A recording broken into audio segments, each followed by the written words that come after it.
이 세상을 살아가는 어간, 인생살이 삶을 자세히 살펴보면 남다른 영광과 존귀함을 받는 사람들을 그 배후에 그들이 경험한 남다른 고난과 역경이 있었음을 우리는 알 수 있습니다.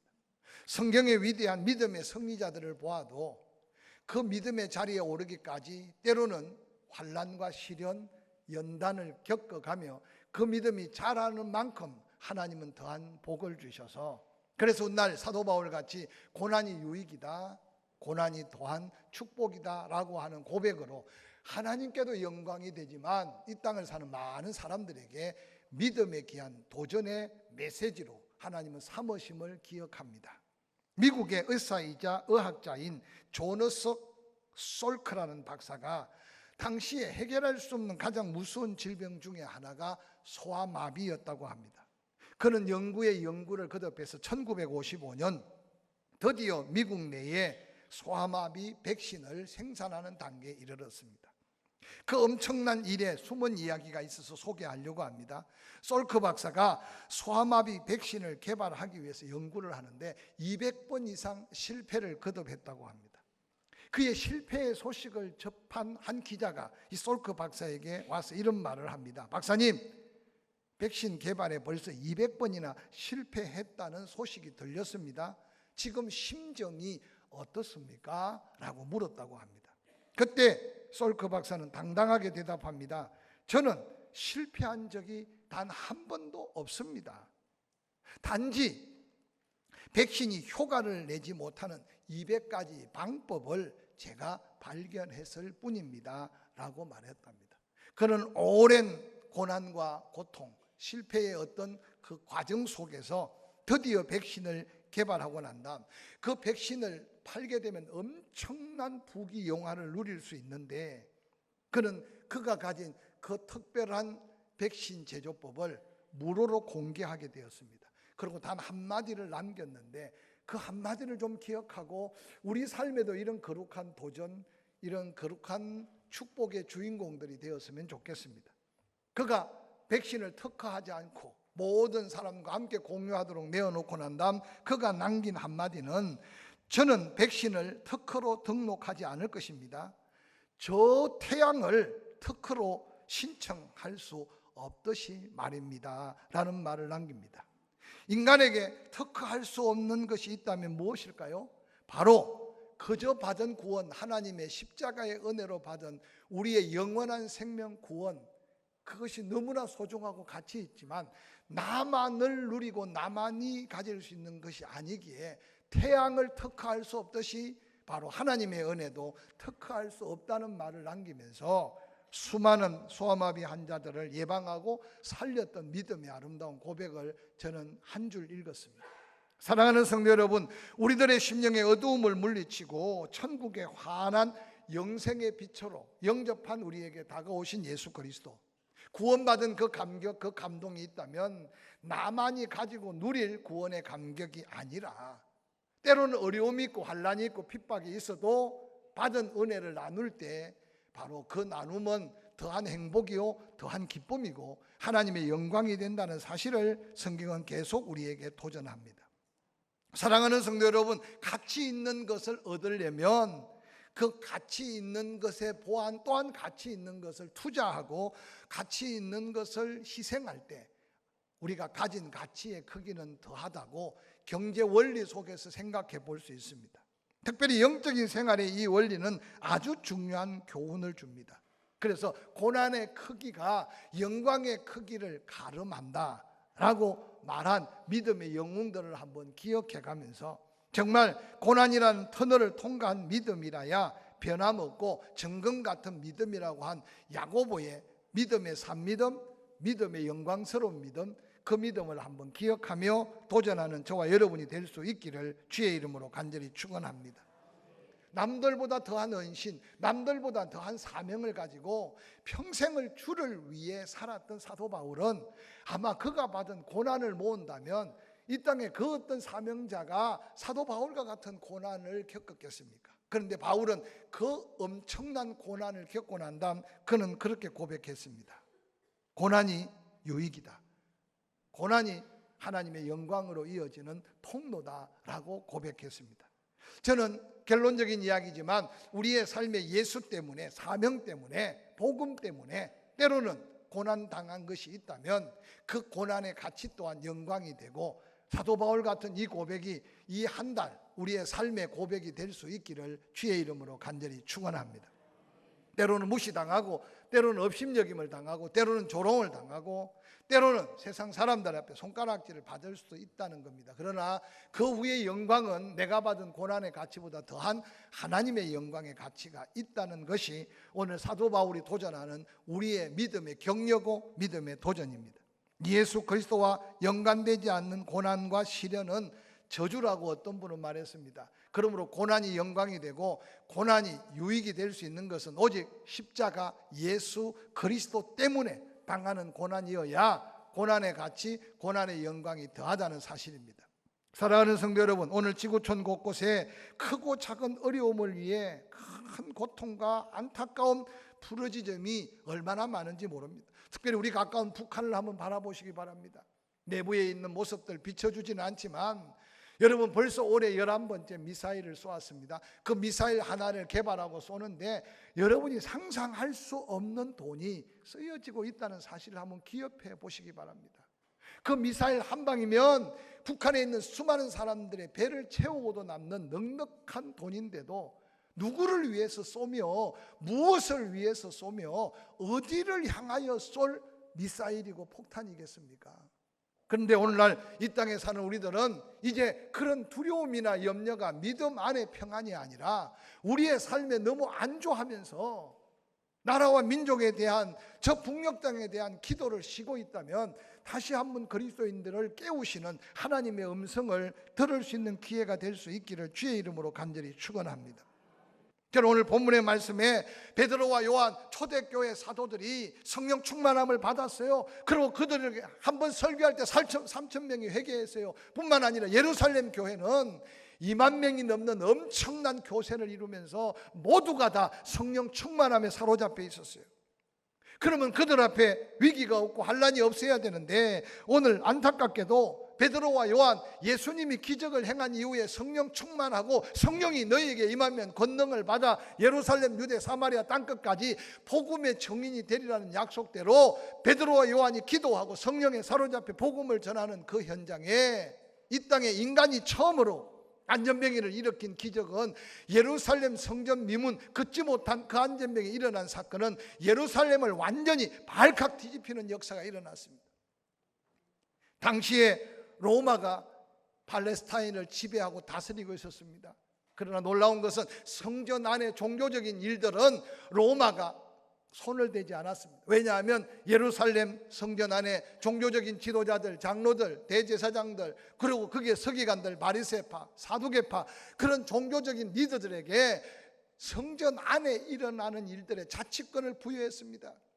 예수 그리스도께서 십자가에 못 박힐 때 로마가 뒤에서 뒷짐지고 배후의 조정 세력이 되었던 것은 성전 안에 있던 대제사장들, 거기에 있는 서기관, 바리새인, 사두개파들 모두가 다 예수의 핍박자들이었습니다. 그들은 메시아를 기다린다고 했지만 하나님의 이름을 팔아서 부귀영화를 누리며 정치적인 결탁, 그리고 세상과 함께 세속화, 그래서 그들은 풍요로움을 누렸지만 오신 예수 그리스도를 가로막았던 엄청난 믿음의 장애물들이었습니다. 그들이 군중을 동원했습니다. 그리고 예수를 십자가에 못 박았습니다. 예수 그리스도를 십자가에 못 박아 죽이면 그들은 모든 문제가 해결될 줄 알았습니다. 놀랍게도 예수님은 부활하셨습니다. 부활하신 예수님은 흩어진 제자들을 모았습니다. 예루살렘을 떠나지 말아라 약속한 성령, 요엘을 통해서 예언한 그 성령이 이곳에 임할 것이다. 놀랍게도 예루살렘의 성전 마가다락방에 임한 120명들이 경험한 성령의 충만함은 이 땅에 하나님의 영광스러운 교회를 태동케 하고 그 교회를 통해 약속한 예루살렘, 유대, 사마리아 땅끝까지 복음의 증인으로 삼을 때 베드로와 요한이 변화된 자신 모습으로 제9시 기도 시간에 예루살렘 성전에 올라가 기도하러 가다가 안전병기를 바라보자마자 그들 속에 강력한 성령의 감동으로 그를 향해 말했습니다. 네가 원하는 은과 금은 내게 없지만 나를 변화시키고 우리를 변화시킨 나사렛 예수, 그가 너에게 필요하다. 예수의 이름으로 명한다. 일어나 걸어라. 할렐루야. 여러분, 예루살렘에 사는 사람 유대인들이라면 성전 미문에 그 남에서 걷지 못한 그를 기억하지 못하는 사람은 하나도 없습니다. 그 안전뱅이가 일어나 걷게 됨으로 인해 엄청난 문제가 생겼습니다. 베드로와 요한, 예루살렘의 지도자들이 이제 그 성전 안의 장로들, 종교 지도자들에게 체포를 당합니다. 그리고 최초로 공개적으로 신문을 받습니다. 여러분, 그들의 헬기당당한 모습은 얼마나 무시무시했을지 생각해 보시기 바랍니다. 사도행전 4장 1절부터 이렇게 기록합니다. 사도들이 백성에게 말할 때 제사장들과 성전 맡은 자와 사두개인들이 이르러 예수 안에 죽은 자의 부활이 있다고 백성을 가르치고 전함을 싫어하여 그들을 잡았다. 날이 저물었다. 이튿날까지 옥에 가두었다 라고 성경은 기록하고 있습니다. 사랑하는 성도 여러분, 그 악한 무리들은 그렇게 말합니다. 이튿날 관리들과 장로들과 서기관들 예루살렘에 모였는데 그들의 모인 사람까지 정확하게 이름을 밝힙니다. 대제사장 안나스와 가야바와 요한과 알렉산더 및 대제사장의 문중 가문 식구들이 다 모여서 사도들 가운데 세워놓고 묻습니다. 너희가 무슨 권세로 누구의 이름으로 이 일을 행하느냐? 단순하게 묻는 게 아닙니다. 그들은 이미 모세로부터 받은 신명기 말씀을 기억하고 있었습니다. 신명기 13장은 그렇게 말했습니다. 13장 12절 내 하나님 여호와께서 내게 주어 거주하게 하시는 한 성읍에 대하여 내게 소문이 들리기를 너희 가운데 어떤 불량배가 일어나서 그 성읍 주민들을 유혹하여 이르기를 너희가 알지 못하던 다른 신들을 우리가 가서 섬기자 한다고 하거든 이하 동문 살피면 모두를 다 사거리 잡아 죽여라. 하나님은 그렇게 명령했습니다. 지금 베드로와 요한 예루살렘에 있는 초대 교인들이 불량배나 이단을 섬기고 하나님을 믿지 않는 자가 아니지만 당시의 유대 종교 지도자들, 장로들과 서기관들, 바리새인들 그들이 볼 때는 이단자 중에 이단자처럼 보였을 것이고 불량배 중에 불량배로 보였을 겁니다. 한순간에 거기 체포된 사도들이 다 목이 날아갈 수 있는 성경의 명백한 근거를 가지고 그들은 신문하기 시작했습니다. 그런데 놀랍게도 여러분 베드로와 요한은 그들 앞에 주눅들지 않았습니다. 두려워하지 않았습니다. 그들이 아무리 권면하고 아무리 도전해도 베드로와 요한의 그 사도들의 마음을 굴복시킬 수가 없습니다. 환난 중에 핍박 앞에서도 더욱 당당해진 베드로와 요한의 모습을 성경은 소개합니다. 사도행전 4장 8절부터 이렇게 기록합니다. 이에 베드로가 성령에 충만하여 이르되 백성들의 관리들과 장로들에게 말합니다. 만일 병자에게 행한 이 착하고 선한 일에 대하여 이 사람이 어떻게 구원을 받았느냐고 오늘 우리에게 질문한다면 너희와 모든 이스라엘 백성들은 알아야 된다. 너희가 십자가에 못 박고 하나님이 죽은 자 가운데 살리신 너희가 그렇게 멸시했던 나사렛 예수 그리스도의 이름으로 이 사람이 강건하게 되어 너희 앞에 서 있지 않느냐고 외치고 있습니다. 사랑하는 성도 여러분, 베드로의 이 담대함이 어디서 왔을까요?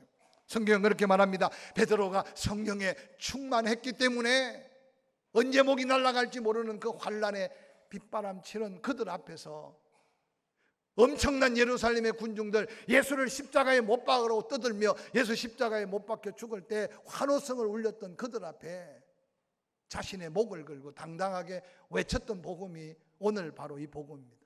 그냥 성령 충만함을 받아 기쁨에서 전한 복음이 아니었어요. 환난의 엄청난 비바람이 휘몰아치는 그 자리에서 당당하게. 지난번 우리가 침례교회사를 공부할 때 여러분 우리의 역사지만 우리의 역사를 잘 기억하지 못하는 사람이 많아요. 우리의 선조 동아기독교의 처음 믿음의 선조들은 신사 앞에 교단 전체가 절하지 않기로 결정한 그것이 일본 정부에게 미움이 되어서 원산에 있던 총회 본부 건물이 다 압수당하고 모든 기물들이 다 압수당했습니다. 그리고 그 당시에 우리 동아기독교 침례교회 전신 동아기독교 지도자 32명이 원산 감옥에 갇힌 것은 우리 교단의 엄청난 피해였고 그곳에 순교당하고 그 옥고를 치른 후에 순교당한 피 흘림의 흔적이 바로 우리 침례교회의 놀라운 전통입니다. 여러분 우리 당시에 우리보다 큰 교단들도 많았지만 그렇게 교단 지도자들이 한꺼번에 신사 참배 거부로 인해 감옥에 갇힌 교단은 자랑스러운 우리 침례 교단밖에 없다는 사실을 기억하시길 바랍니다. 개중에 우리 주기철 목사님이나 믿음의 용장들은 교단에서 결정했지만 자기의 신앙으로 묵묵히 순교의 현장에 간 역사적인 증거는 있지만 한 교단이 폐쇄당하고 교단의 32명이 함께 투옥되고 그 가운데 순교당하고 옥고를 치른 후에도 그 후유증으로 순교를 당한 흔적이 우리 조상들이 가졌던 믿음의 담대함이었다는 사실을 기억하시기를 주의 이름으로 간절히 축원합니다. 우리가 이 가을에 영혼 추수를 목표에 두고 기도하기 시작했고 이름을 써서 기도하고 그 이름을 불러가며 기도합니다. 여러분, 쉽게 추수되지 않습니다. 배 한 토를 심고 여러분 나무 하나를 심어도 그 열매를 얻기 위해서 바람이 불어도 염려하고 비가 와도 근심하고 그리고 아침에 나가보고 저녁에 또 나가보고, 그래서 가을에 추수하는 것이 기쁨이 되는 것은 농부의 땀과 수고가 있기 때문임을 기억하시길 바랍니다. 할렐루야. 다른 것 없어요. 목을 내놓았기 때문에 그런 게 아니고 용기 있기 때문에 그런 게 아니고 뭔가 자신만만하기 때문에 그런 게 아니라 성령에 사로잡히면 하나님께서 약속하신 권능이 임하고 성령에 사로잡힌 능력은 죽음조차도 두려워하지 않는 하나님의 능력이 됨을 믿으시기를 주의 이름으로 간절히 축원합니다. 할 말을 잃은 종교 지도자들 앞에 사도 바울과 베드로와 요한은 이렇게 외칩니다. 사도행전 4장 19절 베드로와 요한이 대답하여 이르되 하나님 앞에서 너희 말을 듣는 것이 하나님의 말씀 듣는 것보다 옳은가 판단해봐라. 우리는 보고 들은 것을 말하지 아니할 수 없다 하니 관리들이 백성들 때문에 그들에게 어떻게 처벌할지 방법을 찾지 못하고 다시 위협하여 놓아주었으니 이 모든 사람이 그 된 일을 보고 하나님께 영광을 돌림이라 라고 기록하고 있습니다. 베드로의 이 당당한 외침이 오늘 한국교회 그리스도인들 가슴 속에 있는가, 아니 저와 여러분의 삶 속에 있는가 한번 돌아보시길 바랍니다. 언제 어디서 돌이 날라올지 모르고 그 수많은 군중들에게 어떻게 맞아 죽을지 모르는 그 환난 앞에 베드로와 요한의 당당함은 너희들이 생각해봐라. 너희들 말 듣는 것과 하나님의 말씀을 듣는 것 어느 것이 더 옳은지 생각해봐라. 그러면서 베드로와 요한은 뭐라고 말합니까? 사도행전 4장 20절 우리는 보고 들은 것을 말하지 아니할 수 없다. 무엇을 바라보느냐가 얼마나 중요한지 몰라요. 무신론자였다가 1929년 해심한 후에 20세기 최고의 기독교 변정론자로 찬사를 받았던 C.S. 루이스라는 학자는 이런 말을 남겼어요. 그가 성경을 읽다가 비판하지 말라라는 말씀을 보고 그는 그 글에서 풍자적인 이야기를 하나 썼습니다. 어느 날 푸시라고 이름하는 고양이를 만났는데 영국 런던을 방문하게 되었답니다. 루이스는 의기양양하게 런던을 방문하고 돌아온 푸시 고양이에게 물었습니다. 야 푸시야, 너 지금 어디 갔다 오니? 목에다 힘을 잔뜩 주고 나는 영국 여왕을 만나러 런던에 갔다 오는 길이야. 푸시야, 그럼 너는 런던에서 뭘 보았느냐? 그런데 푸시가 하는 말이 여왕 의자 밑에 생쥐 한 마리를 보고 왔어. 그 고양이는 런던을 방문해서 화려한 런던 엘리자베스 여왕의 그 황홀하고 찬란한 궁전에 그 엄청난 걸 본 게 아니고 자기 눈에 보이는 것은 여왕 의자 밑에 조그마한 생쥐 한 마리가 왔다 갔다 하니까 그게 집중돼서 그것만 보다가 왔다는 거예요. 이 풍자의 이야기는요, 오늘날 많은 사람들에게 엄청난 도전이 되는 이야기가 되기를 바랍니다. 여러분, 너무 돈만 바라보고 쫓아가지 마시기를 바랍니다. 너무 건강만 바라보고 쫓아가지 마시기 바랍니다. 너무 자식만 바라보고 쫓아가지 마시기 바랍니다. 사랑하는 성도 여러분, 예수 그리스도를 바라보라고 하나님을 더 가까이 하라고 하시는 하나님의 말씀에 다시 귀를 기울여야 할 때 우리가 살고 있음을 믿으시기를 주의 이름으로 간절히 축원합니다. 오늘 현대인들이 뭔가 한 가지 미쳐 있어요. 죄송하지만 이 한 주간 할 수만 있다면 깨끗하게 벌고 멋있게 사용하고 할렐루야, 우리의 시간 쪼개서 하나님의 영광을 위해서 살고 내 은사 재능이 있으면 이웃을 향해 뭔가 섬기고 베풀어 가면서 다시 한번 어두움의 빛을 발하여서 이 포항 도성만이라도 하나님의 영광 가득한, 포항이 변하면 대구가 변하고 대구가 변하면 대전이 변하고 할렐루야, 이 거룩한 도전을 함께 할 수 있기를 주의 이름으로 간절히 축원합니다. 그러나 지금 베드로는 하나님의 뜻이 보였고 하나님의 역사가 보였다는 사실에, 그래서 너희 말을 듣는 것과 하나님의 말씀 듣는 걸 생각해봐라. 여러분, 그 당시 종교 지도자들이요 강력한 성령의 역사 앞에 돌을 던지기는커녕 더 감옥에 가두기는커녕 위협을 가하고 베드로와 요한을 풀어줬습니다. 베드로와 요한이 풀려 나오자마자 사도행전 4장 23절에 사도들이 노임에 그 동료들에게 가서 제사장들과 장로들의 말을 다 알리니 그들이 듣고 한 마음으로 하나님께 소리 높여 기도하기 시작했습니다. 베드로와 요한이 갇혀 있는 동안에 예루살렘 교회는 중보기도하기 시작했어요. 왜냐하면 사회 분위기 속에 그들이 살아나올 수 없을 것처럼 느껴졌거든요.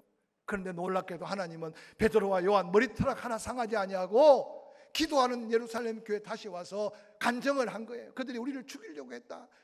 그들의 살기가 등등했다. 그런데 우리는 그렇게 외쳤다. 너희 말을 들으랴. 하나님 말씀을 들으랴. 그런 간증을 듣고 오늘 성경에 보니까요, 온 예루살렘 교회 성도들이 그들의 기도에 중보 기도 응답, 그들이 하나님의 은혜에 대한 감격, 그래서 한 마음으로 더 하나님께 기도하기 시작했어요. 그들은 이미 기도해서 성령 받았어요. 그들이 기도해서 안전병이를 이렇게 세웠어요. 그런데 그들이 그 환난 속에 복음 전하며 당당히 간증을 가지고 살아온 베드로와 요한을 바라보면서 다시 기도하기 시작했어요. 그들의 기도 소리는 뭡니까? 다윗을 통해서 하나님 이런 적대자들이 나타난다고 했는데 예수님도 때려잡더니 아니 베드로 요한도 잡을 뻔했습니다. 그런데 하나님이 지켜주셨습니다. 여러분, 이전의 말씀 한마디 한마디가 다시 새롭게 은혜가 되는 거예요. 뿐만 아니라 그들은 또 기도합니다. 하나님, 이제 그들로 인하여 위협함을 보십시오. 종들로 하여금 더 담대히 하나님 말씀을 전하게 해달라고 4장 29절에. 그러고는 세 번째로 그들은 어떻게 기도합니까? 4장 30절에 손을 내밀어 병을 낫게 하시고 표적과 기사가 거룩한 종 예수의 이름으로 이루어지게 하옵소서라고 기도해요. 저는 이 초대 예루살렘 교회 성도들이 환난 중에 복음 전했던 베드로와 요한을 바라보며 기도했던 이 기도가 우리의 기도가 되기를 주의 이름으로 간절히 축원합니다. 복음이 전해지는 곳에 핍박이 있어요. 그러나 그 환난 가운데 더 담대하게 복음 전하게 해달라고 기도하는 이 기도가 우리의 모두의 기도가 되기를 주의 이름으로 간절히 축원합니다. 뿐만 아니라 마지막 세 번째, 손을 얹어 기도하면 병든 자가 낫고 기적과 표적이 일어나는 교회가 되게 해달라고. 이후에 여러분 사도들이 가는 곳곳마다 얼마나 놀라운 기적이 일어납니까? 지금도 하나님은 이 기도를 들으시기를 원하고, 아니 우리가 이 기도를 하면 응답하시기를 원하시는 하나님이 우리의 하나님인 줄 믿으시기를 주의 이름으로 간절히 축원합니다. 병든 자가 보입니까? 같이 붙들고 기도해요. 아멘. 약해집니까? 하나님 앞에 도움을 구하고 힘을 구하세요. 여러분 건강하면 뭐 하랍니까? 힘 주시면 뭐 하랍니까? 그러나 있는 힘 가지고 기도하고, 아멘, 있는 힘 가지고 주의 일을 하고 그러고 힘을 구하면 하나님은 고치시고 새 힘 주셔서 쓰실 줄로 믿습니다. 저는 이 말씀을 묵상하다가 하나님 전도하지만 우리가 전도 한다고 다 오를 건 아니지만 하나님 이 재단에 예배 때 찬양할 때 기도할 때 말씀 들을 때 하나님이 역사하심을 보여주시옵소서. 할렐루야. 그 십자가를 바라보고 예수 바라볼 때 교회 와서 예배만 드리고 갔는데 병이 낫고 교회 와서 예배만 드리고 갔는데 뭔 문제가 해결되고, 할렐루야.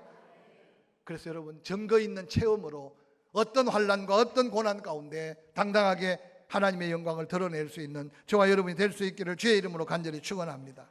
이 아름다운 복음으로 4장 32절 이후에 이렇게 기록합니다. 믿는 무리가 한 마음과 한 뜻이 되어 모든 물건을 서로 통용하고 자기 재물을 조금이라도 자기 것으로 여기는 자가 하나도 없더라. 사도들이 큰 권능으로 주 예수의 부활을 증언하니 무리가 큰 은혜를 받아 그 중에 가난한 사람이 없으니 이는 밥과 집 있는 자는 팔아 그 판 것의 값을 가져다가 사도들 발 앞에 두매 그들이 각기 사람의 필요를 따라 나누어 줬다. 예루살렘 교회가 한 단계 더 업그레이드 된 더 아름다운 하나님의 교회로 세워지게 된 것은 목숨 건 환난 가운데 전한 복음의 능력이었음을 기억하시기를 주의 이름으로 간절히 축원합니다.